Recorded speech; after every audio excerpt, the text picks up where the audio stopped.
I have always been saying this, that this is an unholy alliance. Liberal left with hijabis and Islamists and lipstick Muslims or whatever. I mean, if you're a hijabi Muslim, that means you take Islam very seriously. So it means you're on the extremist, and not extremists as in like blow up extremists, but like it means that you take Islam very seriously. So if you're a hijabi, then you're more towards Islam. And if you're more towards Islam, then that means you cannot support LGBTQ, you cannot support, freedom of thought, freedom of mockery, apostasy, etc. You can't support these things. These are basic tenets of Islamic theology.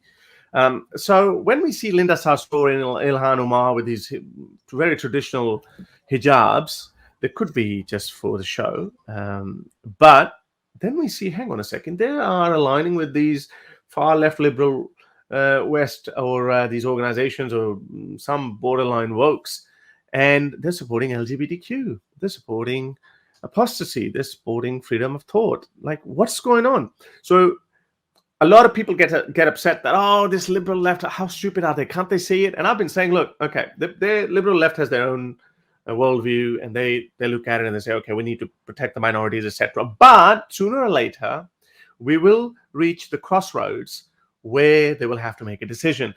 And we spoke about it last time, how Ilhan Omar openly supported LGBTQ, and Mohammed Hijab did takfir on her, and he said, hitherto, we no longer own her.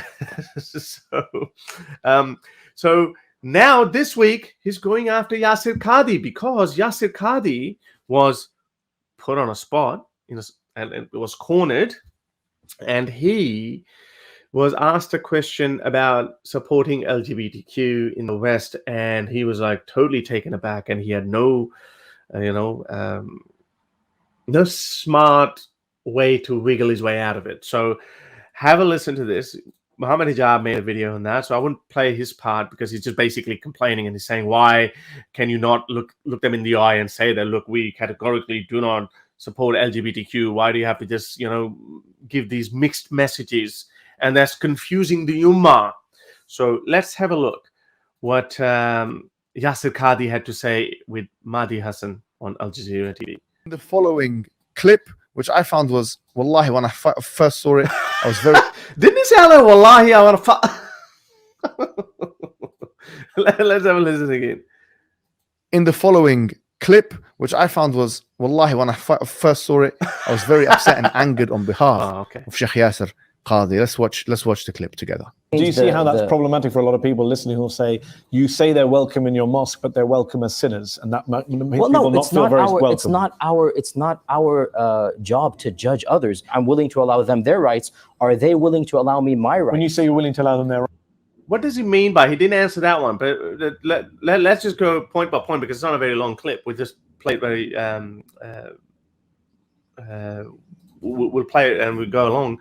What does he mean by, as long as as long as they are letting us live by our rights? Like, what is it, like LGBTQ are encroaching in his rights, or the West is encroaching in his rights? What did he mean by that? I actually didn't get that point. Nuria. Yeah. Well, they're not, like, as in, it kind of all lends itself. I think we should play the next line as well, because it's much better to take his argument together. Okay. All right. Play the next one. Yeah. You see how that's problematic for a lot of people listening who'll say, you say they're welcome in your mosque, but they're welcome as sinners, and that makes people not feel very welcome. It's not our job to judge others. I'm willing to allow them their rights. Are they willing to allow me my rights? When you say you're willing to allow them their rights, their political rights. You support same-sex marriage? I support. He said they're politically correct. So he said this is in the context of same-sex, just the liberal West. That's what it is, a context. And Mahdi Hassan, they're politically correct because that aligns with where he is in this given point of time and who he's talking to. So he has to say that at the very least politically all right, as long as they're not infringing on his, which he knows is the case because they've got freedom of religion and freedom to believe in a religion. So his rights are enshrined, but he's like, so politically he has to align with that, but let's just hear how he tries to maneuver the rest and severely fails. Their rights. Their political rights. You support same-sex marriage? I support the notion that the American government is not in charge of morality. What? Okay, so you're not opposed to same-sex marriage? Politically, yes, but morally, I don't agree with this. So there's a but as a law of the land, you're not. So if you remember this guy Sarfraz, he kind of give. So if you remember, they asked these questions. Okay, so it makes more sense. So he says, "I'm willing to allow them their rights, but are they willing to allow me my rights?" It's like, well, what do you mean? So you want a right to be able to condemn apostates or LGBTQ or whatever? Is that what he meant by that? I don't know.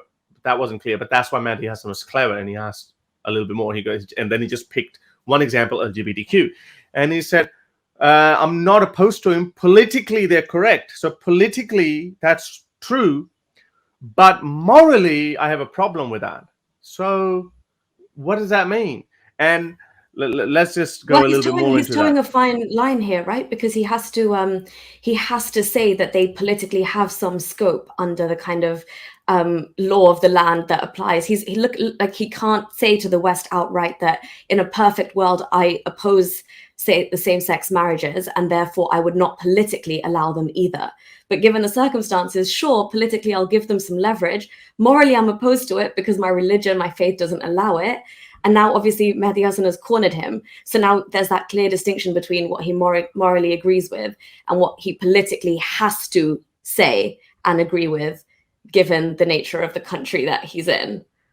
And it says law of the land. Mehdi Hasan is very well versed. I mean, this, obviously, he believes in flying donkey and other than that, but this guy's so smart and he can really corner anyone. I think I've seen him interview some Zionists, some Israelis, some Pakistanis, and Shashi Tharoor and Indians. Like, he's quite brilliant. But so he goes here, okay, so you help me understand this part. So isn't Islam morally and politically intertwined? Like, what you see morally correct or not correct, you aim for that politically as well.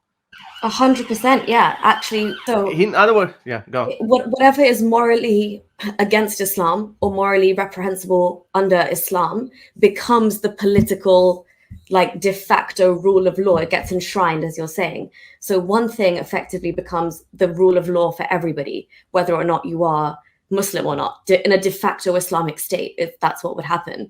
And so here he's just trying to peddle between, morally it's wrong in Islam, but because we're not in power here, this is not an Islamic caliphate, I've got to just let them have their rights. But hold on, do they let me have mine too? Which of course we know they do. But if the tables were turned in a perfect state, he opposes same-sex marriage, and therefore it would not exist in the political domain as a right. As a law of the land, you're not. I agree. Campaigning to change the law. Of course not. No. Do you think? So he agrees to the law of the land, and the law of the land, ijma, is very clear, and that says the law you only follow the law of the land as long as it doesn't make you go against Islam. This is going against Islamic values.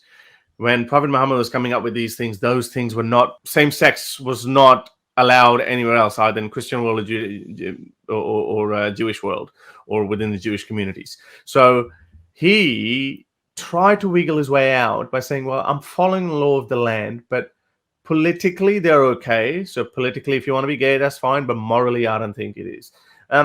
Those of you who might not see much problem with that, obviously, this is the point. The bigger problem is, what message are you sending to the wider Muslim diaspora living in these Western countries? So Sheikh Yasir Qadhi is basically saying, and this is a problem for them, because then the other type of aggressive Muslim dawah people, like Mohammed Hijab and all these other guys, more popular, they say, well, we are Muslims, we have freedom of speech, which we can use, so therefore we will just go hardcore, like Daniel Hakikachu. Yeah, these people don't face any consequences. They literally say that women should not be given formal education. Now I'm talking about Daniel Hakikachu. They should not be given education. The falling birth rates are falling. Birth rates are falling because we have empowered women. If we don't empower women, then we can make as many babies out of them as possible. This is Daniel Hakikachu's narrative while he lives in a big mansion, as per Sadullah Andalusi, in America, and there are no consequences to it. So Mohammed Hijab and these guys have learned that. They know that, hey, you can actually say pretty harsh things like, nope, we are against LGBTQ. You can say that we are against women empowerment, and nothing will happen, Sheikh Yasir Qadhi. That's what Mohammed Hijab is saying. He's saying you are, you're confusing the ummah.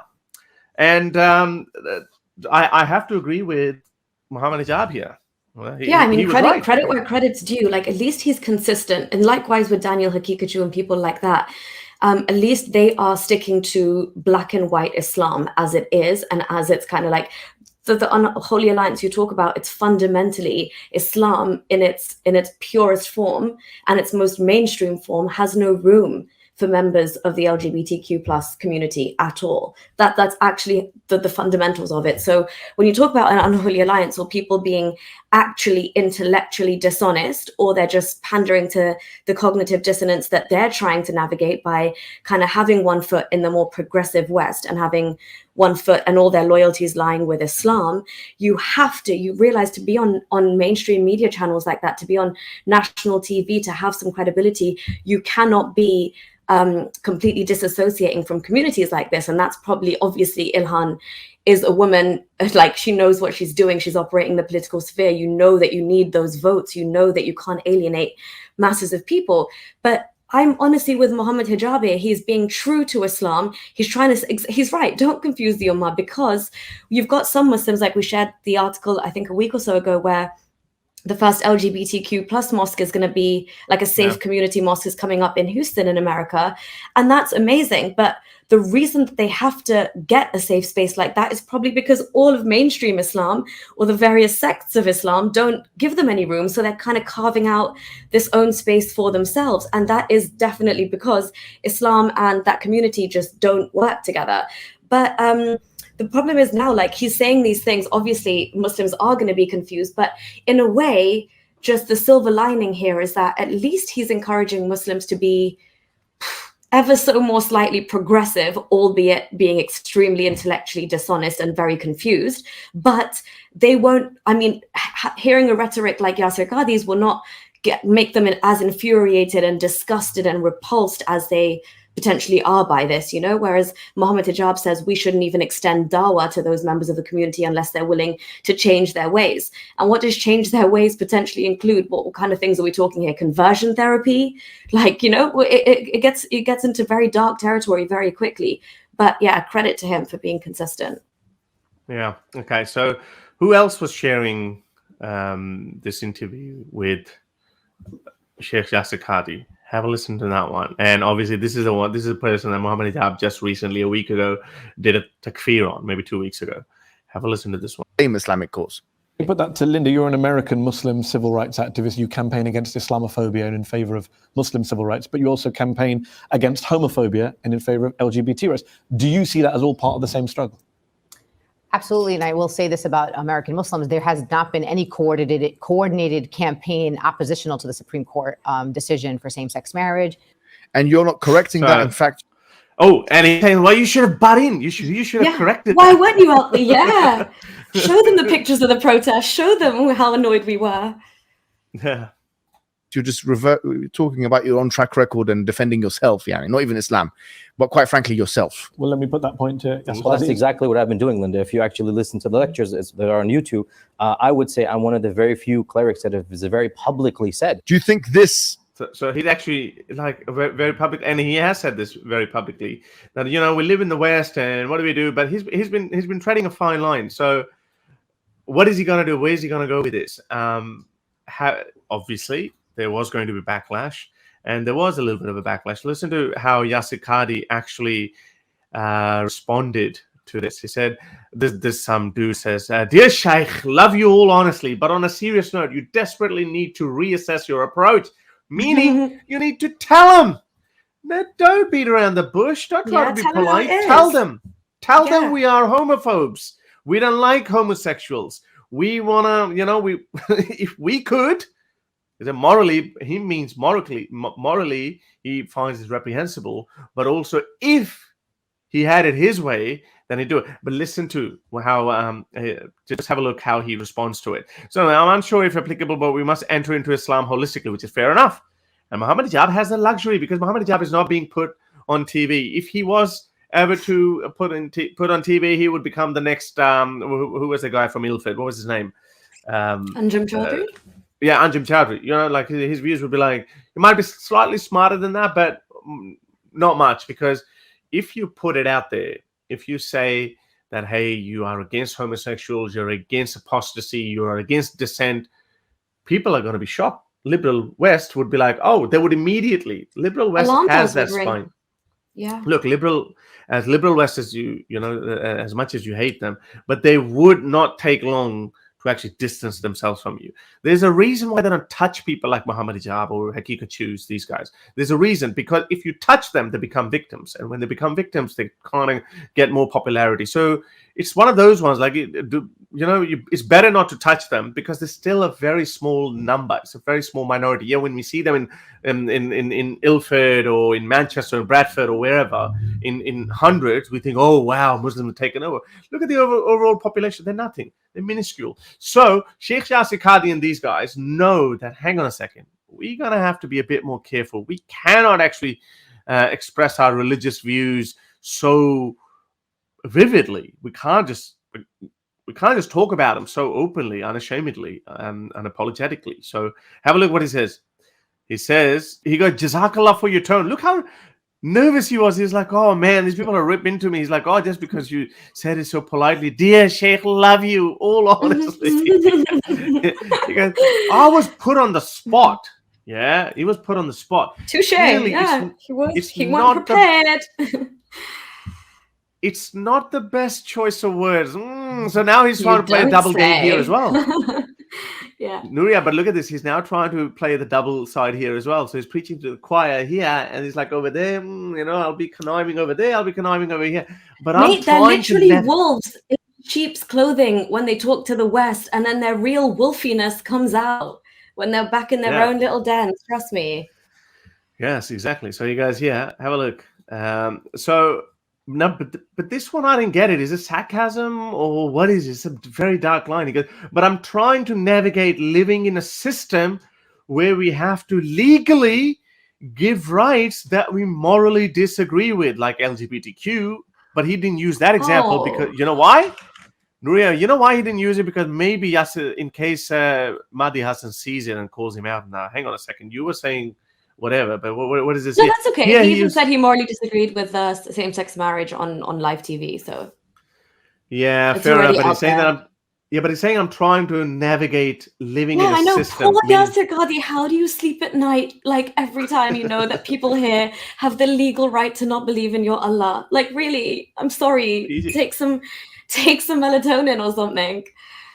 For example, full freedom of faith. Is he saying that he morally disagrees with giving freedom of faith, like meaning killing apostate? Is that what he's saying? Yes, and dude, that is dark because what he's alluding to is the fact that people in this country or in the West have the right to not believe in Islam is something that I morally disagree with. Had this been an Islamic state, nobody would legally have the right to have full freedom of faith, i.e., they'd either be Muslims by paying, but like obviously, we know how Muslims spread the word, but also the others would be dhimmis and be paying jizya. Nobody would have full freedom of faith, which is currently what the secular world gives to us as a fundamental basic right. He's literally saying, from the basis of fundamental human rights, I morally disagree with the setup of the West. But I was put in an awkward situation, and trust me, it's hard for me to navigate these two worlds. And this guy, what kind of a bubble does he reside in? This ex-Muslim yes, had a very good take on this. Morally suffering. So he goes, the poor sheikh is morally suffering in the US, living among people who have full freedom of faith. The absolute horror. Thankful for living in the US where I have the full freedom to say Islam and Prophet Momo are poo-poo. Touche. Should we start a GoFundMe for Yasir Qadhi and saying, please help Yasir Qadhi's moral dilemma about living in a country that he absolutely abhors? Why don't these people understand that it's the same principle that you, Yasir Qadhi, and Hakika Choose, the worst form of you, the uglier form of you, are allowed to live here and practice whatever you want, and you can even preach. I mean, uglier, not aesthetically, even though that's true as well. But I was just talking in his outlook, in his arguments. But this is the same reason that they're enjoying this lifestyle, and they still say, "What? How hard is it? Can we buy it?" Actually, yeah, you know what you said we should have GoFundMe. Let's just organize a GoFundMe ticket, airfares from Yasir Qadhi to fly into Kabul. Straight to Afghanistan. Yes. Straight to Afghanistan. Yes. Yasir and even this Saudi, other guy. if you want, just go. but they just don't. Like, I mean, what? How can you? I don't know. I got nothing. This is maybe I'm missing something. Maybe we're missing something. But maybe you know what? I don't think we are, because fundamentally, look, Islam and the LGBTQ plus community do not work together, right? Islam has no space for them. Second of all, Yasir Qadhi is preaching and living in the West, but like Islam is the closest thing to him. Thirdly, in Islam, when you are in a position of subservience, you are told to just lay low and observe the law of the land. But the second you can come to power, it all flips. In the meantime, you can say what you need to say in order to survive and cover your back and carry out. You just let Islam lay low. No, I get that. You might disagree with me, but honestly, I think a lot of the times when they speak and they're as well versed in Islam as, I don't even know much about Yasir Qadhi, to be honest. I don't follow Islamic scholars, but I'm guessing from all the accolade he gets and all the respect he gets, and love you all, honestly, I'm sure he has a mad following. But I honestly just look at this now and I see the rhetoric flip between, depending on who they're talking to and on what platform, and you cannot but help but think a little bit part of that is taqiyya, especially with somebody as well versed in it like Yasir Qadhi, I imagine is. But those are my takes as to why I don't find this surprising at all. If I was a Muslim, Haris, I would say the same thing. I would say fundamentally, my God, he does not allow. These people will never go to heaven. That's what I believed at one point in time. That's fine. That's not my argument. Yeah, I know, but I'm just saying that's also why it's not surprising. As a Muslim, he's staying true to what he's told. I'm finding what's surprising is that these people idolize a political world of Islam, and obviously that is built on the moral ethics of Islam that he preaches. There are countries that are much closer to that, but them saying that, oh, I'm struggling to live in this Western world where we have to give freedom of thought, freedom of religion, and give rights to LGBTQ and apostates and all that. He's like, oh, poor me. Like, that's what I don't get it. So obviously in his mind, he knows his future and the future of his children is his children, they're going to have better future living in the West than in Afghanistan or even Saudi Arabia for that reason. And that's why they don't go. So yeah, we love Islam, but the system here works way better. Yeah, the system here works better. And the cop-out line they give is they say, well, they're not truly Islamic. They're not perfectly Islamic states, yeah. Yeah, they are much closer to Islamic reality than the utopian Islamic world than the evil West. You don't have any LGBTQ problem in Saudi Arabia, do you? Or in Afghanistan? No. Do you? No, you don't have fornication and adultery problem in Afghanistan, according to you? Do you? No. So your moral problem is already solved. So yes, what's the other problem? Maybe economy? Oh, right. So your money is better than morals then in your case. Right. Okay, got it. If you like these videos and want to support me in my activism, then you can support me on Patreon or PayPal. Stay free, everyone.